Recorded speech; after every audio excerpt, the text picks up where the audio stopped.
Welcome to the Creative Plan Podcast Network. Join us as we share our favorite RPGs, one-shot games, tabletop games, reviews of items, and convention panels, and other exciting things that we run into from time to time. Sit back and enjoy the show.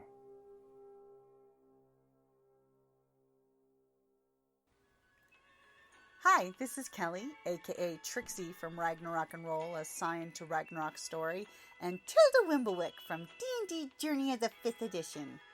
First off, I would just like to say thank you to everyone for listening to our varied adventures, as well as for rating us on iTunes and rpgpodcast.com. If you haven't rated us yet, we would greatly appreciate it if you could. And if you're looking for more ways to support our efforts, we are now on Patreon, a great site where you can help us continue making more podcasts, as well as some special surprises for our patrons. If you can, please look us up at www.patreon.com/cppn. Every little bit helps. And again, thank you for listening. Alright, you guys, welcome to creating web content that matters. So, sorry, I didn't mean to interrupt you guys. We're still busy with small talk. Go ahead and continue your small talk. So, unlike a lot of panels, everybody here has got a smartphone with your smartphone out because we'll be throwing out links, Twitter, Twitch, Shameless. YouTube. At least the phones are smart. Yeah. Well, you just speak for yourself, I mean. Thank you.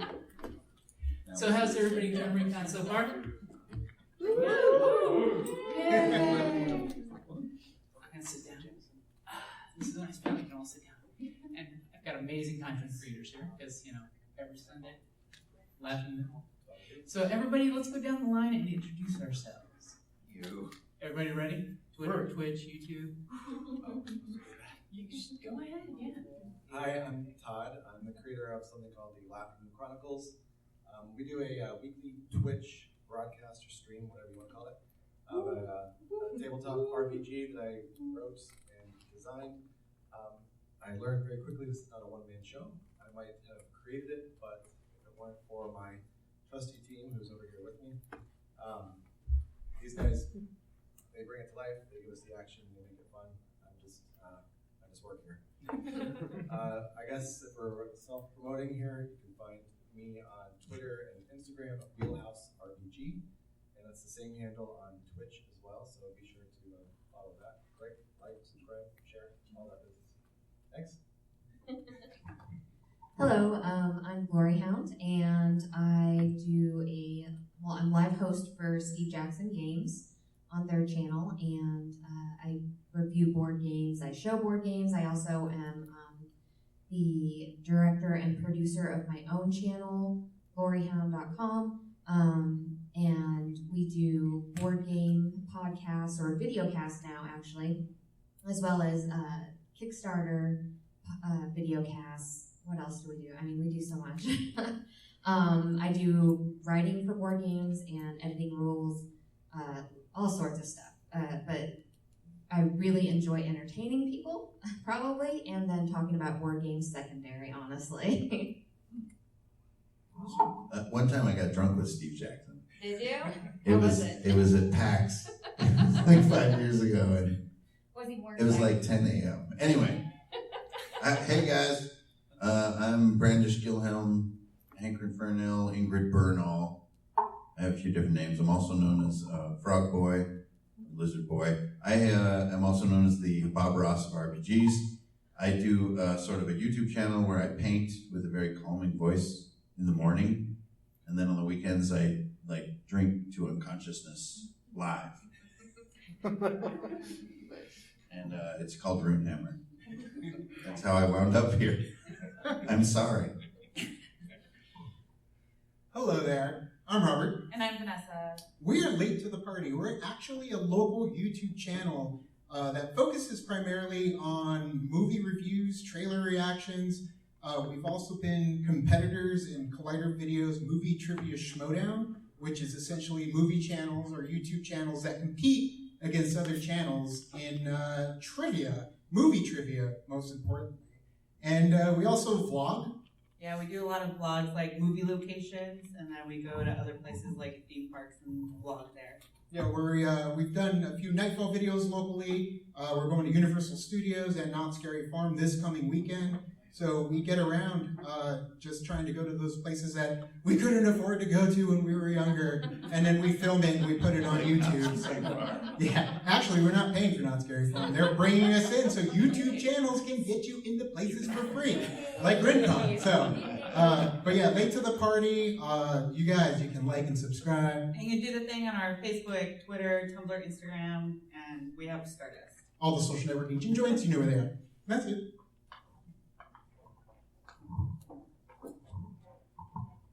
Alrighty, so hopefully have a few minutes after the end, after we wrap up, so you guys can ask questions if you have questions, because I'm pretty sure you do, and I gotta get the mic right in the sweet spot here.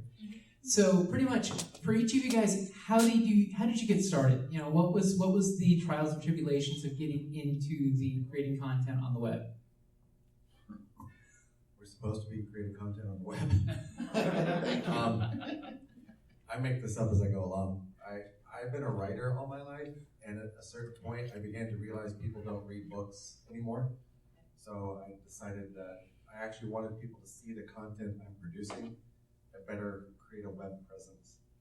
So we had a tabletop game that nobody bought, and that sucked. So we decided to take it to Twitch, and we've seen viewers find us a little more readily in that regard, on that platform. That's kind of, I guess, the short end of where we are with what we're doing on Twitch. It's an interesting concept to be a content creator. I'm sure everyone's got their story and their origins, but for me it was about, I was a writer and I had stories I wanted to share, but if I don't have a reading audience, I'm still wanting to tell those stories. And if someone's willing to watch the stories that I'm able to spin, well, I'm cool with that. So thank God for Twitch. I think that's really important that you said that, because I started out just doing like demos for board games and stuff and interacting with people face to face, and then I moved into podcasting and interacting with people over the internet with just my voice, and now I'm interacting with people on the internet over video and now live. And you're right, people don't like reading things.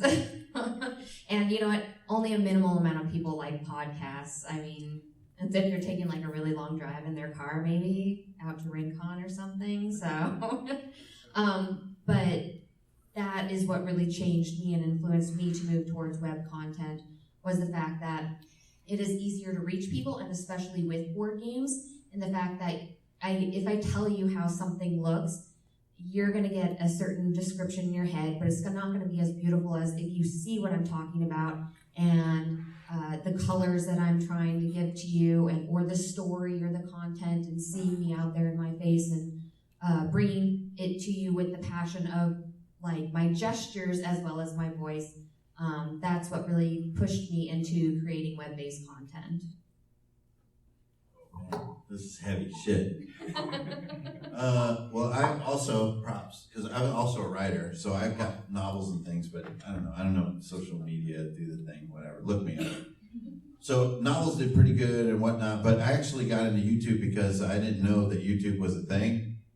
And then a friend of mine like dared me to, because I was DMing a lot at the time, and dared me to make like a DMing web thing, like a YouTube channel, and so I did it to spite him.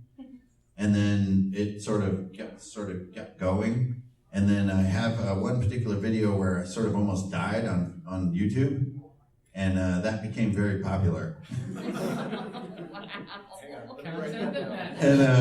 And that was when I was reviewing the 5th edition DMG. It's like I had a lot to drink and sort of passed out on camera and stuff, and people like that apparently. And so I've been playing this sort of masochistic role. And then I'm also a commissioned artist and a writer on the side, but mainly it just really, like, Moradin made me to process alcohol. And so I do that on YouTube. And so that started how the dare started, and then it sort of became a thing, and then I quit my job like an idiot. And now that's sort of what I do. So I'm here, and it's really cool, actually. It's kind of fucking awesome, actually. I don't want to sound like skeptical or anything. It's super fun and badass, but it's also really draining and hard on your liver. So I just want to say that. So I got my Odin hoodie on, and I'm just like, word up. So, but you guys are cooler. So I don't know. What do you guys got? We're all cool in our own way. And that's what makes YouTube great. I mean, yeah, we used to drink back in the day. Luckily, we weren't on YouTube at that time. So our content is a little more, I don't know, kid-friendly. But how we got started? Sure. Well, we just got it started because we would always just talk about movies, just like sit down at the couch and everything. And then we noticed that other people online were doing the same thing. And one time he went to Seattle and they gave him like a bunch of free gear for Best Buy. Yeah, online. We all had 9-to-5s doing just regular retail work as well. And yeah, they ended up giving some equipment, so I had some camera gear. And when it came down to it, like the rest of you guys, whether you are already producing stuff online or some of you are thinking of producing stuff online, it's all about starting up. How do you even start? And the biggest, best way to do it is really to just start. Every one of you has a smartphone. All the smartphones do 1080, so for us it was, how do we take something we're passionate about, which was just talking about movies, and record it and use whatever entry-level editing you can find, pay for it, or don't pay for it, but not the one that has like the trail across it that says, this is a special, you get to use it for 90 days. But actually invest in your channel, right? Yeah, it's across your face, download it here. But honestly, when it comes down to it is find, what we did was we found the passion that we like to do that was fun for us, start recording it, edit it, put it on YouTube. And you know what? If you think it looks terrible or you are embarrassed in any way for anything that you said, because believe me, we are when it comes to our first content. Yes. That first video, we were just so embarrassed, but everyone started liking it, so it was just, you know what? This is something we should do. And that's the thing, is there are so many other people out there that were like us, that felt the same way about what we were talking about. That's where your following came from. So just get started, because that's exactly what we did, and we're doing okay. Yeah, and organic growth is a huge deal too. I know that a lot of people will go on other YouTube channels and be like, hey, I like your channel, but go check mine. Like, just go. Social media is like a huge thing when you are putting yourself out there. But we'll get more into that later, I'm sure. It's a good addiction.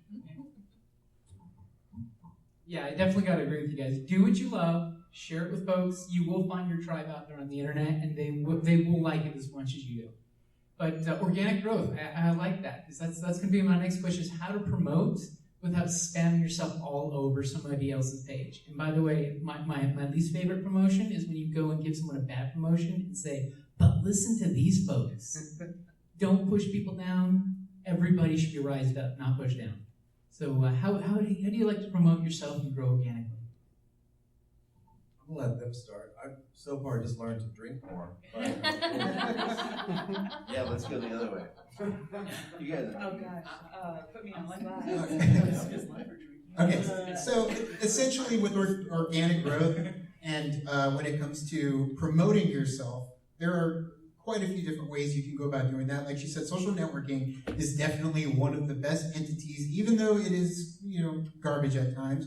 But for the fans that you are trying to wrangle, social networking is the best way to wrangle those that are actually interested in what you may be talking about, your content, without having to seek them down and hunt them down at, let's say, a convention or in your circle of friends. But when it comes down to the organic growth aspect, be a fan. You're a fan of stuff. You're a fan of YouTubers. You're a fan of a whole bunch of different entities out there online. Go be a fan for what they're doing with your account, with whatever it is that you are representing. Don't spam them. Don't say, go watch my videos. You should check out what I have. If you are a genuine fan and you enjoy what they're saying and you're consistent about it, they will, in turn, look into who is this person that is saying this stuff. And because you're probably a fan of their content, more than likely, they will reciprocate that fanship towards what you're putting out there. And there were people when we first started that we're YouTube icons to us, granted maybe had 500,000 subscribers, 200,000, but when we reciprocated, or at least gave our appreciation and our following to them, and they saw who we were, or at least what we represented, and we never spammed them, all of those people have been in videos on our channel. And even one will be in one of our videos this weekend. That, and also because of the like how we said we were the movie trivia schmodown. That's how we got into it, is because we were fans first of their product, and then they kind of saw what we did, and they're like, oh, they seem like a good fit for this. But also, don't forget the hashtags. I know I personally don't like hashtags a lot, but they do help spread what you're trying to market and put out there. And if you think about it, when you post a video on YouTube, you could post it on YouTube and sure you have your subscriber base, but your followers aren't always on YouTube looking for what you have to offer when you put a video up. So you go to your social networking, because chances are some of them will be cruising Facebook, Twitter, Tumblr, Instagram, whatever. You post that you are doing or posted this video or this is the topic you're talking about, and they'll probably see it and give them a link. Don't forget the hashtag. And they'll be able to figure out or find your content, more viewers, more eyes, or somebody that's just stumbling across a tabletop game that you happen to be playing at the moment. Somebody else could be playing it too, want to know more. Now they found you, and you guys build that network together. Damn, that was epic as fuck. Should have been on the end. Like when I post a video on YouTube and it asks me to put the tags in there, I write pancakes and shit. So I have a little bit different angle on it, which is like, I never wanted to do any of this shit.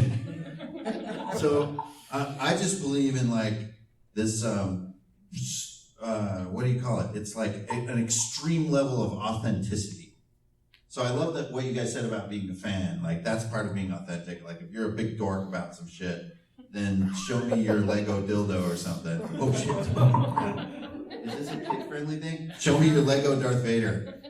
Which is also, oh my god. Anyway, the authenticity thing is just like absolutely being yourself.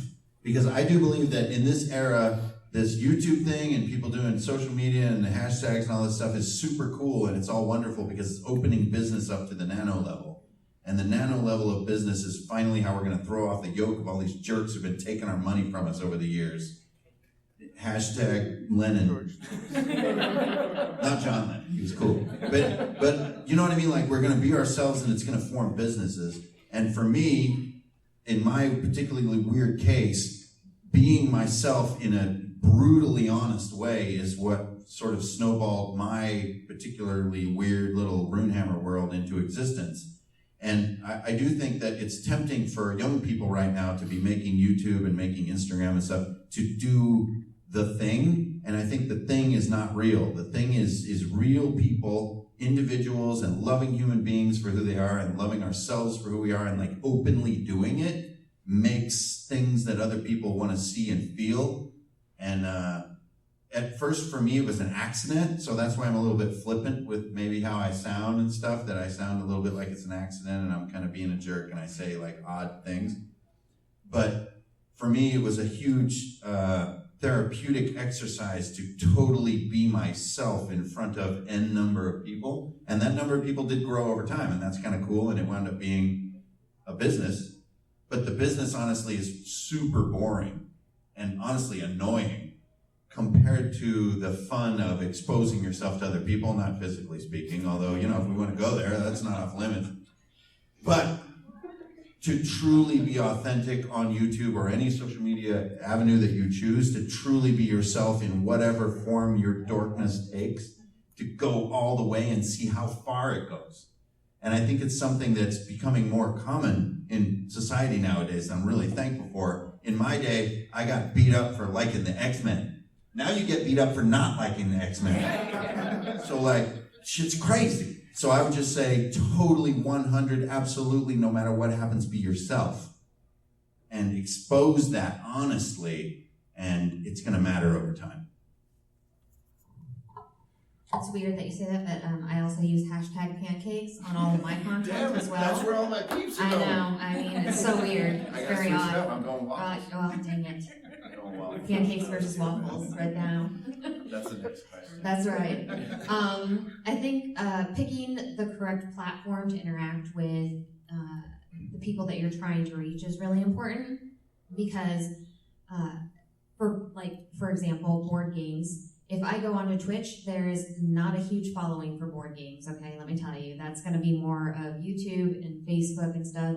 So I still stream on Twitch for that, but I'm just not going to get the same sort of people. And unless you know that and you've educated yourself about that and the content that you're trying to create and where it works best, then you're going to miss getting followers for that. As well as collaboration, which they kind of touched upon, is like, if you're a fan of somebody, why not ask for an interview? If you interview that person that you're a fan of, you're going to have their listeners watch you as well, you know, because then you become this human interaction of everybody interacting together. And that's what it's all about with web content, you know?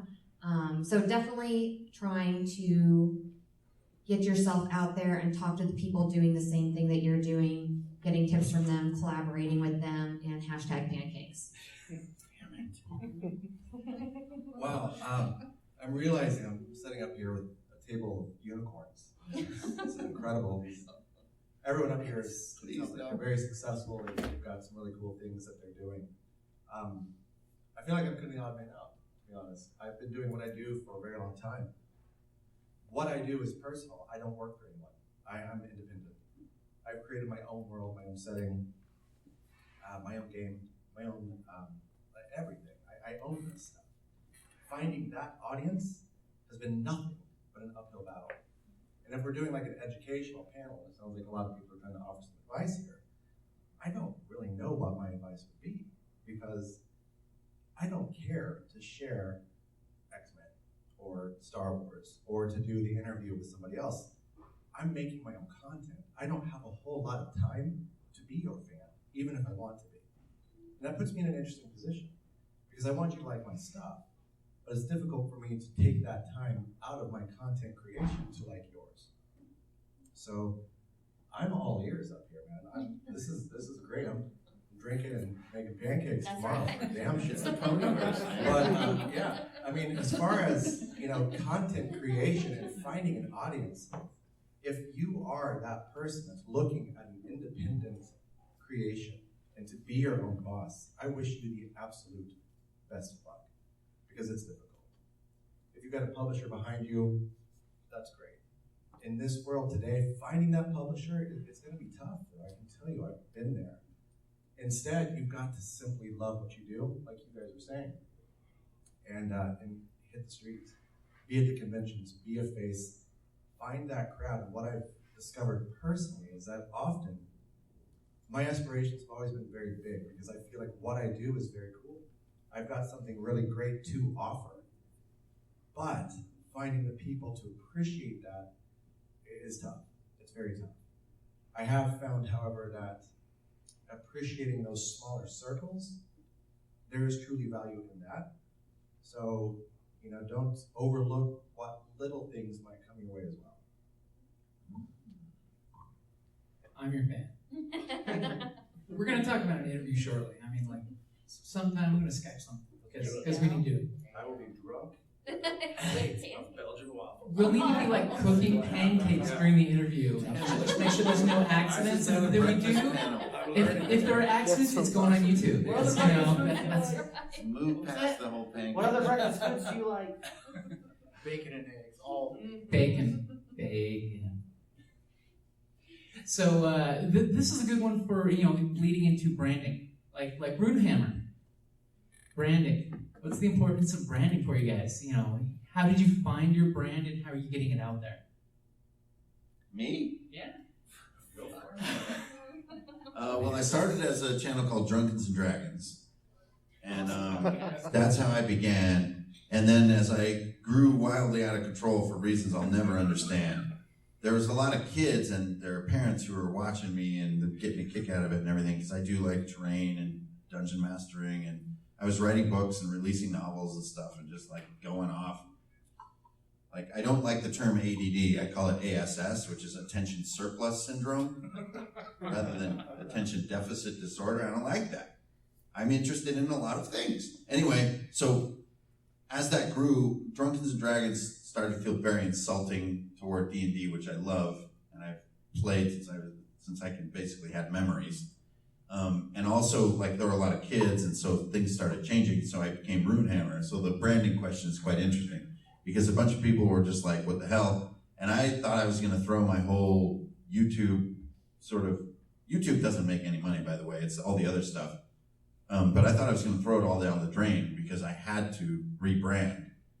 And so this is getting weird. No, it's not. Keep going. So I'm a pagan and stuff, and I worship Thor and Odin and stuff, and like my parents kind of raised me that way, and like I don't know, I got weird things going on in my life, and so I just called it RuneHammer, and like that became who I was, and the subscribers and the people that I honestly wasn't interested in sloughed off, and it did cost me. But the question is branding, and I kind of have to return to the same wellspring that I always draw from, which is like, I think a brand in the modern era is a human being. I honestly, truly believe this. And some human beings are not gregarious enough, maybe, or somehow widely sort of spanning enough to where it becomes a brand. But I do believe that some human beings are this way, like Justin Timberlake, man.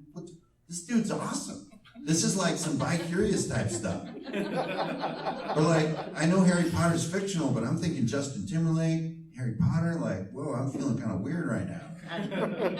So anyways, to me, that was like, I don't know, that was a huge moment for me as far as branding goes. I had a killer brand that was making me a lot of money, and I threw it down the toilet. And I said, no, that's not my brand. I want to be this because I have attention surplus. And to rebrand myself was interesting, but how do you do it? Like, if you guys are in this panel, you're obviously thinking about it a little bit, or you're just plain crazy to sit here. But if you're thinking about it, I'd have to go back to the same wellspring. Just like, there's something fun about seeing a lot of love come back at you when you're looking at a screen. And these are I love how you guys are talking about, like, channels and social media that you're a fan of as a focal point, because I feel that in some of the things that I watch. I mean, for me, it's Bob Ross is my absolute favorite one. Bob Ross always had love coming out of the screen, and I love Bob Ross in return. And to me, he is the branding sort of inspirational sunlight that I always look back to. To me, he invented what I want to be. And so, damn, this guy's serious. So I'm gonna go pagan Bob Ross on this shit. Okay, you guys, do the branding thing. How you break it down? Do you want to send it to us? Yeah. Okay. Why not? You're just over there. So, branding. You go ahead. Okay. So, the biggest thing about branding for us was where it all started. It came down to, I was working at Best Buy in the back room, and I was just thinking, like, I know I want to start a channel. I know I want to create this, world of discussion and talking about movies and all that, but man, everybody's been there already and has done it before us. So we are definitely late to the party on YouTube, and it took months, I think, of me just kind of thinking about it. Nothing felt right, and then eventually I had that one thought where we are behind the curve. Everybody has already gone and said or done whatever it is that we want to say. And it's an uphill battle, and at many points I just kind of left it at that, didn't go with it. But the late to the party came to mind. It was like a bolt of lightning, an epiphany, or an apostrophe. Lightning struck my brain. But we ended up going with late to the party. Travis, who is our producer back there, yeah, we have a producer. It's crazy. It's weird. He produces stuff for us. Created a logo. Oh, it's on a business card too, the size of a business card. The logo he made in Microsoft Paint. We used this logo for 3 years. We've been around for 3 years and like 2 months. August, 3 years and 2 months. So this is how we carry the brand of Late to the Party on a logo that came from Microsoft Paint. No money invested in it, just something simple, but we really felt powerful about. So that just shows that you can actually create a brand with the following just on who you are and what you feel, and it may take a while for you to come up with the right thing, but when you do come up with it and it's something that you can't shake off, that's your brand, that's who you are, that's how you feel, and get behind it. You can use that as your icon, and from then on, we partnered up with a guy who does tons of YouTube channel art, Brian Ward. This guy is amazing. He made our logo. He made this shirt with us as Obi-Wan Kenobi, our catchphrase, hello there, which we stole from Obi-Wan Kenobi. Nobody knew that. In our very first video on YouTube, it's hello there is how we greet everybody, and they didn't figure that out for like 2 years, that we just ripped off General Kenobi.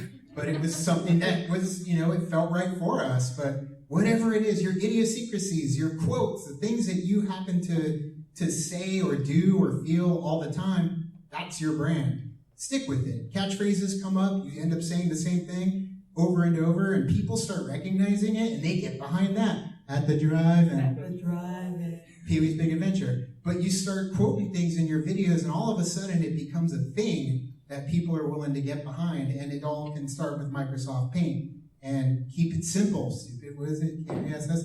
Yeah, keep it simple, stupid. And it works, man, and get behind that brand. And then when you create your social networking, make them all the same. Don't have one different for each one, because people are stupid. We're stupid. I'm lazy. I don't want to go hunting for stuff personally. But if you lay it out there for me, I will easily go and check out everything you have to offer. When we ended up in this panel, I went to every single one of them and what they've done based off what they posted in the description of this panel, because I wanted to see what they had to offer, what they can do. But I only went as far as what they offered us. And we did the same thing. We offered Twitter. That was basically it. But you fall down a rabbit hole. One of them is connected to all the others.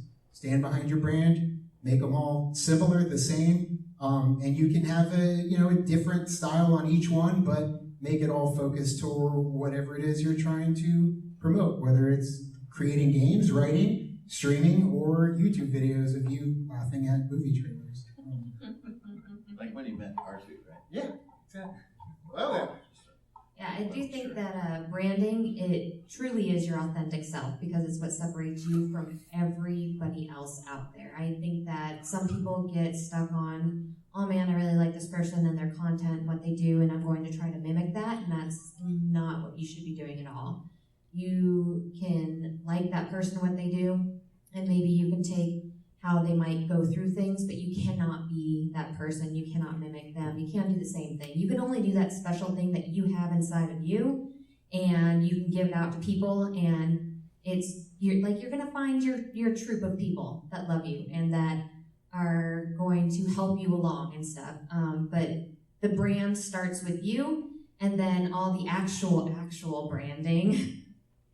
Yeah, with Microsoft Paint and such like that, which I totally recommend. Yeah, absolutely. It takes a lot of time to fill in all those squares, but it happens. It's okay. That's really important for that to be the same as well. Super simple thing, the same font. People looking at your page should immediately recognize that that is you. So just be consistent in whatever that brand is. It's great advice, and that's a pitfall I screwed up on many times in the beginning. Everyone said it better, so I'm just going to let us move on. The only advice I would offer is this: fake it till you make it, because you're not going to start huge. I started a long time ago. I'm still not huge, but I'm going to fake it, and I'm going to pretend, and you'll find yourself on a panel with people like this. So it works. It works. And by the way, everyone check out Laughing Moon. It is an awesome RPG. He's an awesome GM. So just saying, So this is where I want to open the floor up to questions for you guys. So do you want me to run them to you with the microphone, or do you want me to stay here? Project. I can project. Okay, go for it. What editing software do you guys use? Ooh. Who wants to take this one? Nerdy.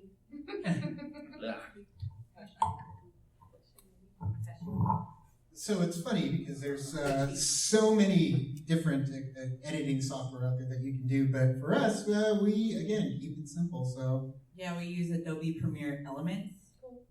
$90 software, and if you buy it with the camera, you get like $20 off at Best Buy. Well, Best Buy. But that's the thing, is you don't have to break the bank on the software.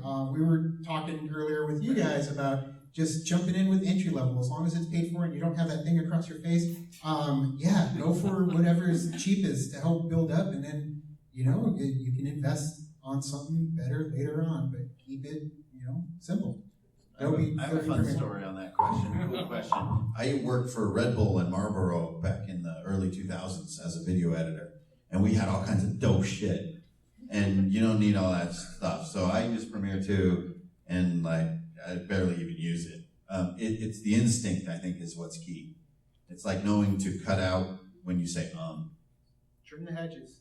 Trim the hedges of many small villages.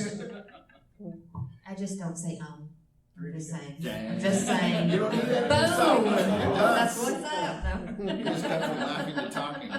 Just do it live. That's right. Just do it live all the time. You don't need editing software. One take. I'm super cheap. I use like iMovie if it's on my phone. There's several apps that you can get for free that will lay in objects and stuff like that as you're going. I don't do heavy editing in my content. So because most of my content is live, but I do use OBS prolifically. So like that's what I use. That's what I record on.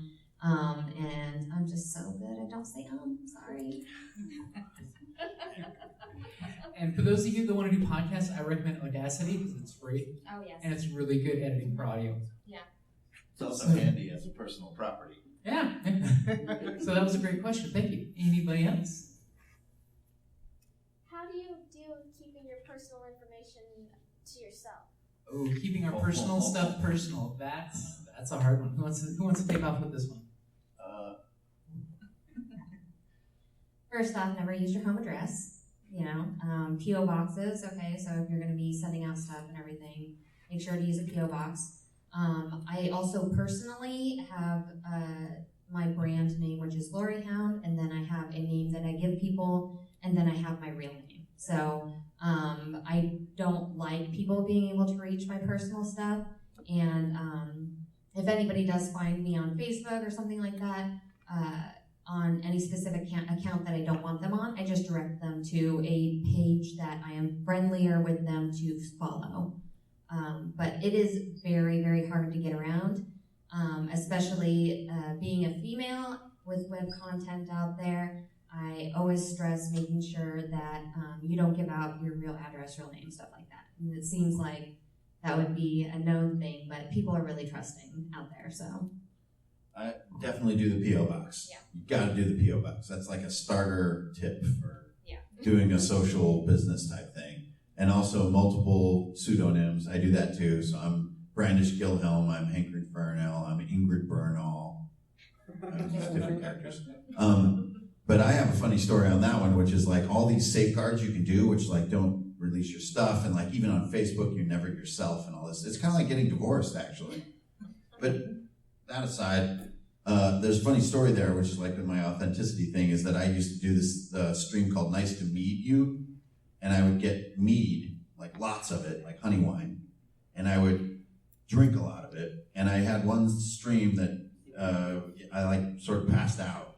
But before I passed out, I like broke down into tears, and I was basically telling everyone on YouTube my grief about when my mother passed away. And I just basically lost my shit on YouTube because I needed to. I didn't have any other way to do it, and I did it that way, and that compromised my privacy. I love that. Thanks for asking that question, because this is like a tactical question. Hell yeah, you need to think about this stuff. But it comes back for me a little bit to my angle, which is that I have no guard against my audience, is my brand. And so I took that video down because I was super embarrassed about it. I mean, it's just like breaking down in tears on YouTube.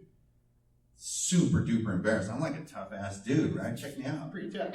And so I was like mega vulnerable and like talking about my grief and stuff. Like, this is not cool. And then just sort of due to demand, and then I realized I had to kind of face my own music. I had to put that video back up and archive it, and it's up there for the world to view my stupidity now. And there's some compromise there about where I live and stuff like that. But over time, maybe because of the God's mercy, that has never turned against me. But I do think in the modern era, it's almost impossible to truly protect your privacy if you want to do what we do. People can find everything. And I don't know if there is a way to truly protect yourself. And I thought there was, and I had taken every measure, but that night, there was no measure for me to protect myself anymore. I had to let it out because I really do believe in this kind of therapeutic angle. Man, this panel's too much. I'm gonna leave. I'm out. Let's get out of here, dude. Let's go get some waffles. Just going back off of what she was saying, like just have have separate accounts for your brand, for your product that you're trying to put out there, and keep it away from your personal accounts and everything like that. And I know a lot of times that people will go to our account, like our late to the party, and then they'll try to follow my personal ones too, and I'll ignore those and then just talk to them there, and I will politely tell them like, hey, I follow us here. This is kind of just my own thing over here. And one of the differences with us too is we don't really have a different. We don't go by a different name. I am Robert. She is Vanessa. And when we got into the movie Trivia Schmodown, they said our first and last names when we were introduced. We didn't fight against it. Like we didn't tell them not to. But our names, full names, are out there. And if you look hard enough for the both of us, yeah, you could find us. Yeah, we're on IMDb. It's weird. But the thing is, it was like we never reveal anything else about us. They don't know our personal lives. They don't. So many people ask about our situation, but they have no clue because we don't share it with anybody. That's not something that we put on display. It's more so it comes down to the critiques of life that we have is all we give them. Other than that, they don't need to know anything else. But at the same time, like you said, keep it personal and keep it professional on your account. So having those accounts that they can all go to and follow, really, I mean, just don't put anything personal out there when it comes to Twitter or Instagram. But when it comes to Facebook, that's the one that ends up having all the information. Lock down your Facebook so that way people can't see your Facebook, or they just see the picture and they request a friend and you deny. But that's essentially the thing. Never tell them where you live. They know we live in Tucson. We are local, and that's pretty much it. They still ask us constantly about personal things about us, but you don't give it to them. There's no reason for it, unless you are a deep and personal vlogger, which there are many people out there that do that. However, they typically have a different name than what their normal, real, God-given name is. So other than that, just play it smart. It all starts with you. So just P.O. Box, different accounts. And yeah, just don't give up your information. There are only 3 Sarah Connors in LA. Well, now just one. And like all things with the internet, just practice safety. Just protect yourself first and foremost. So, any other questions, guys? How do you deal both emotionally and just in response to trolls? Dealing with trolls.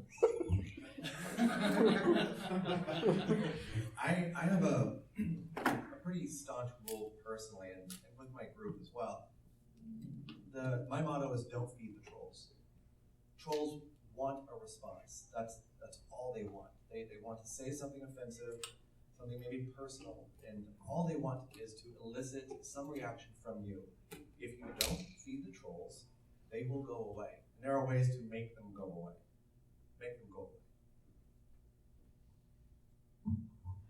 Yeah, I also don't engage in comments like that.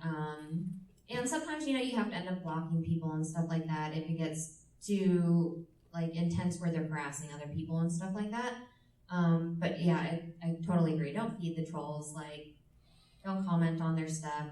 They're just out there to get noticed, or they're having a bad day or something like that. And I just basically leave them alone. Yeah, it's similar. It's just not necessarily pretending like they're not there, which totally works because they want attention so bad, it's their food. But I also just believe in the bring the mad love type approach. So it's imagine trying to troll Bob Ross.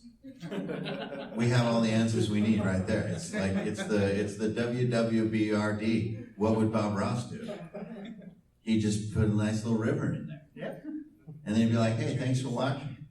I just wanted to put this, see how the water, see how it's kind of greenish as the sun comes through it? And the trolls are just like, what? But with their name in the comment. Like, you see how the cerulean colors come through? Thanks for watching. I love the way the waves come over. And they're just like, are you on acid? But that's how I like to do it. It's just like this infinite love approach. I really like that approach. So sometimes the ignoring method, because I've had the Trump trolls appear in some of my streams. I don't know what this lifestyle is. It's very strange to me. But sometimes ignoring, they'll keep going. This can be really frustrating because you're like, dude, you're like being all chill and real and stuff, and they're like, I don't know what they're doing, to be totally honest. But that infinite love tends to drive darkness away. Oh man, that's kind of look. That was like talking to me on that. I was talking to you. That was between me and you. That was there will be times too when I'll see a comment or something, and I will write something down. I'll do it. And then I take a deep breath, and then I'll delete it, and then I'll be fine. So sometimes writing it out helps me with them, and then sometimes I just laugh at them because they say stupid stuff. Yeah, and that's the thing is, it sounds very cliche, don't feed the trolls, but it really does go a long way. And granted, yeah, there are some that keep coming at you. In fact, we've had some for the last 3 years. One of them still wants me dead. Johnny Utah. I know who he is, and I know his icon, and I don't know, but he hates me. He loves Vanessa, so that's okay. But one of the things when it comes to the trolls, we actually use the trolls to our benefit, because for one, we don't comment back to the trolls. We let them say whatever they want. If you go to our YouTube channel, with the exception of massive spamming and click here for the free download of whatever, like, we'll delete that stuff. But when it comes to whatever people want to say, we leave everything in our comment section. Now, when there's certain videos, you'll have people show up that want to start a problem. And they start a problem. They stir the hornet's nest. And what ends up happening is, if you have enough followers that are passionate enough, and it can be 1 or 2, it doesn't matter how many you have, what ends up happening is typically they'll come in, the trolls, and they'll not only just comment at you, but they'll comment at other things people have said. That brings everyone back to your video, and you end up getting a battle between the comment section, which, if other people are doing it the way we do, it automatically starts playing the video. Your video is now increasing in views based off of people fighting in the comment section. So we let the trolls have at it, and there have been some where you see a troll comment drop, and you can check the algorithms of how your videos are doing on YouTube, and you'll automatically see a bump, a spike in views on a video that may have been out for quite a while without that many views, and it's because everyone comes back to battle the troll. And so trolls are our best friends. That's but an analytics category. yeah, right?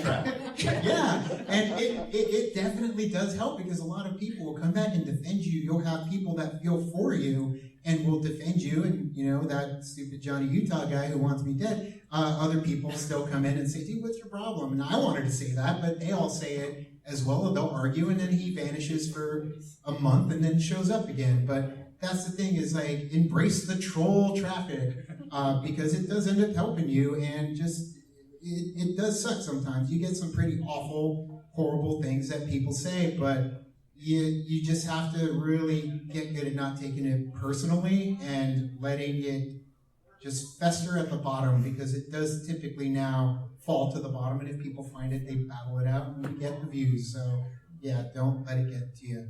Can I just add to that? Yeah. Because I do social media, and you guys seem young, right? Are you creating content?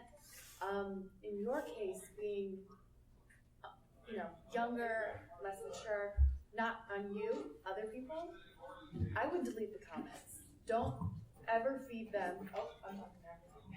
Don't feed them and delete the comments, because you don't want that on your stuff. You don't want your family who's supporting your videos, loving you, to see that kind of thing.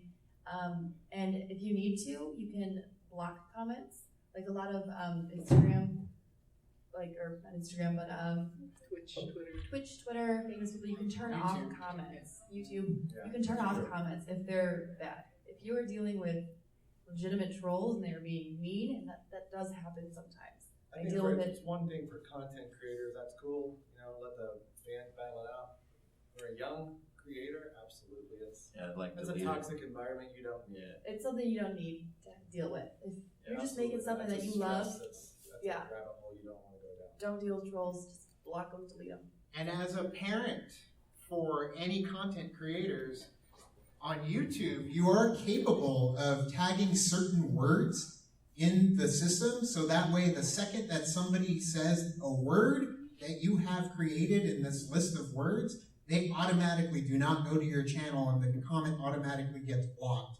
So you cannot see any of those comments. So if you're the one that's connected into the actual settings, and they won't receive any of those comments using any keywords that you pick, and they automatically get locked up. And from there, you can ban them for life, just that account. And they don't even realize it. Like, they say they're doing all this stuff, it's getting thrown into the ether. They don't know. But yeah, you can set up keywords to prevent any unfortunate words or comments to end up on your channel. It's a really good point, by the way. Thanks for speaking up. Is that there is a difference between starting and being like a war machine. Like, when you're a war machine, the trolls are just like, meanest tears, bitch. Come on. But then when you're starting up, yeah, I really gotta thank you for saying that. You need to just remove it and keep a positive atmo. So we probably have time for about.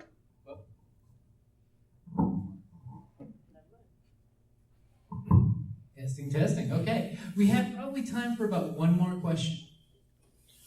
So, how much prior planning goes into making a video? Ooh, prior planning. Who wants to start off with that? We planned this one in like weeks in advance, Yeah. Right? There was like 4 emails. It really depends on the video. Right. Prior planning, Vanessa. It really depends on the video that you're trying to put out there. For us personally, like when we do trailer reactions and stuff, we don't know when the trailers are gonna drop. They can drop and then we have to do it right then and there. So a lot of times, yeah, it really depends on what you want to put out there. If you want to go elaborate with it, it can take a little bit.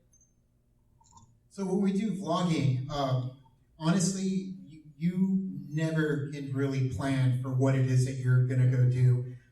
For instance, we just recently started doing like movie locations, because Tucson's chock full of movie locations. Something like that would require prior planning. We did Tombstone locations out at Mescal and Old Tucson and Tombstone, and we're trying to put together a video of just kind of a shot for shot. This is what it looked like then, and this is what it looks like now. That requires planning. When it comes to vlogging or just talking about any topic that you're doing, none, honestly. I mean, really, it comes down to being able to just navigate talking to a camera with people around. That's the most planning you will need to do, is just kind of get better. Yeah, get better at being able to talk in front of people or knowing what to say. Like you said, you're able to just one take. You can do it and just keep talking. That takes practice. That takes a certain kind of personality or practice to be able to pull it off.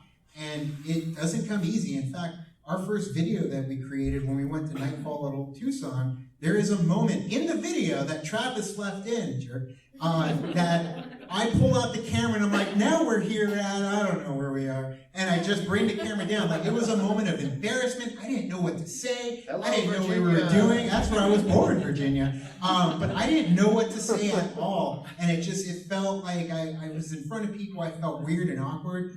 But when it came down to it, like, as you do it more and put up the camera, and there may be 20 different takes, 30 different takes of you just trying to say the same thing, eventually you get better at it. And really just that's the only planning you need to do is, if you're going to talk about something, make it something that you're passionate about or well-versed in, or something that you can actually contribute to the conversation. Even if it's just opinion, just, get prepared in what it is you're about to talk about. I would never, funny thing is, we are fish out of the water when it comes to tabletop, when it comes to RPGs, when it comes to any sort of board games. And that's why they brought us here, was we're late to the party. You guys have all been doing it forever. Yeah, right? And, I mean, we've got Betrayal House on the Hill and Forbidden Island and Forbidden Desert. But the thing is, like, that's it. We scratched the surface. But when it comes down to preparedness, like, I am not here out there when we're filming out there talking like we're experts about any of this stuff. We are talking like we have no clue what is going on. Teach us, learn. And we're talking to people about their wares, what they have to offer, and what it means to them. So if you don't know the subject, just go in like you don't. Roll with it. And you Fake it, like you said. Yes. Fake it till you make it. Just like fake it till you make it. But don't put yourself out there to try and be an expert in something you're not, And really, when it comes to preparedness, just approach it with an organic or genuine sense, and you end up coming out with some pretty cool content. You may think it's not content. Everything that you typically do or say or film can be content to somebody. So. It's interesting because I think that it's an interesting question because it's probably a kind of like a what's the workload question, or like a what's your life like kind of question. And so I know that I come off as if everything I'm doing is just very flirp-a-derp and like, dear God, please love me, which is still true. But I prepare a ton for everything I do. I sort of treat what I do like being a professor in a way. So I don't know, I'm a super OCD, freakish sort of note taker and bullet journaler weirdo. And so I'm used to being a dungeon master, and that's how I treat my channel too. I treat my audience like players in a D&D game. And so I will prepare, throw away, re-prepare, and throw away ideas again and again for months, if not years, before I have the courage to then accept the chaos of drinking my way into saying the truth. And so I may come off to you guys kind of like, just be yourself on YouTube and stuff. But the real truth is that preparation is truly what I do. I have one video out called Hell World, which is a crafting video. So I craft like D&D terrain. And in one of the scenes, I use a cinder block to beat up styrofoam to create a very realistic rock texture. This is getting super dorky, you guys, but just roll with me. So and I'm wearing like a Seahawks jersey, and it's like in my garage, and it seems like really kind of funny and off the cuff. I did that so many times and hated it. And then I said, this idea is stupid, and I didn't do it for months. And then I would be like, that whole cinder block thing, that's kind of cool. And to come back and then do it, but then I would throw it away, and then I'd have to wait until it feels spontaneous, because you can't just come off like I wrote this or something. And so for me, preparation and concept is just massive for me. It's everything, and that's being a dungeon master, and that's the root of my channel. I mean, you guys have a very different angle than I do, so you guys should get into some tabletop shit. That'd be cool. But that's why we're here. But that's how I grew up, was being a dungeon master and running games for my friends and stuff, and that's how I treat YouTube, is like my giant D&D group. And so I do concepts that start and fail over and over and over again. So I may come off kind of like I drink on YouTube, or like I'm kind of crazy and stuff. But the real truth is that I live more like a research scholar.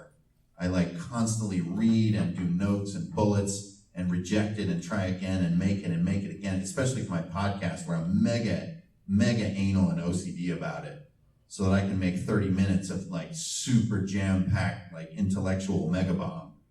And I hate a lot of what I do. I often say that people who craft are different than artists, because crafters enjoy what they do, and artists hate everything they do. And I'm in that category. I'm just constantly tormented by the quality of what I do. So for me, I'm 99% preparation, and then 1% set it all down, and you don't get to look at notes or read cue cards. It's nothing artificial about it. It's absolutely authentic. But it is built on years and years of torment of being like, how can I talk about like Immanuel Kant in an intelligent fashion? I've been thinking about that problem since I was like 14, which is more years ago than I want to talk about right now. That's a long time ago, and still trying to do it, and I haven't made that video yet. But that's a really important video to me, and I haven't gotten there yet. So I think it's a matter of decades for me. So if you're really asking that question, like I'm thinking about making YouTube videos, like good luck, dude. I have the worst answers. Just move on. Yeah, I think that you definitely need different types of preparation for different things. If you're trying to come off as your authentic self to your audience, you're not going to be able to read a script. You're going to be writing down bullet points and be talking about things naturally. If you're going to be doing interviews with people, you're going to have to be knowledgeable on that content, but also know when and how to ask questions. Because if they tell you about their game or whatever it is that you're interviewing them for, you have to ask a follow-up question on that. So you have to be well-versed in being able to have a conversation of trying to extract information out from somebody. If you're trying to do something that requires more stuff into it, where you need storyboards and stuff, for example, if I'm going to be showing off a game, and I'm going to need to show them how it's played and the rules and this, that, and the other. Again, I'm going to be writing bullet points and stuff for that, but I might also storyboard how I want it to look. You know, okay, first I'm going to take a shot of this, and then I'm going to take a shot of that, and maybe talk about this. And so you have to have different levels of preparation for the different things that you're doing. So yeah, pretty much that's a hard question of 5 seconds to 50 years for preparation. Yeah. He's supposed to 60 something. He thinks you're 64. No, the other folks have more, longer term projects out there, Yeah. So pretty much the important thing is go out and make something, and make something, share it, be safe about sharing it, and make sure everybody stops by, likes, shares, comments on each of these guys, because it was great that they came down here for RinCon. It was great having you guys down here. There's more panels happening. If anybody's interested, at 9 o'clock, there's a murder mystery down here. Make sure you sign up for it. I think there is some swag for the winners of the Who Killed Who. So thank you very much, guys. We pretty much it's at time. So everybody, thank you for coming down. Thank you. Have a great night.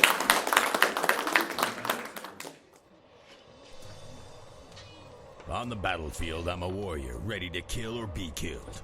I've defeated orcs from the north, sent Kandorian demon spawns back to the depths, and drank with Cimmerian heroes. But when I get back from a hard day of disemboweling my enemies, I enjoy nothing more than to open my castle doors and find a dungeon crate as my reward for blood well spilled. Designed for role players and tabletop gamers, Dungeon Crate is a monthly subscription box service with a treasure hoard of loot you can use on or off the battlefield. Miniatures, dice, tokens, coins, maps, modules, terrain pieces, handcrafted items, RPG, jewelry, and more are yours for only a few gold per month. You even get a digital crate along with a physical one as an added bonus. So what say you? Are you ready for postal glory? Oh boy.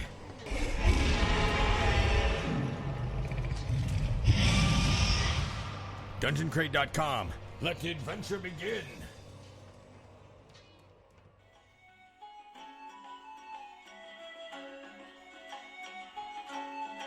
Thank you for listening to the Creative Play and Podcast Network. And feel free to enjoy our other shows, such as D&D Journey of the 5th Edition and Scion Ragnarok and Roll, a Scion hero to Ragnarok story. Thank you for listening.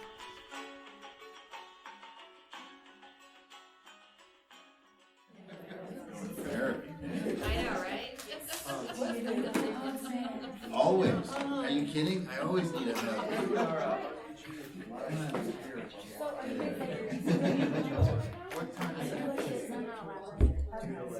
I always need a hug.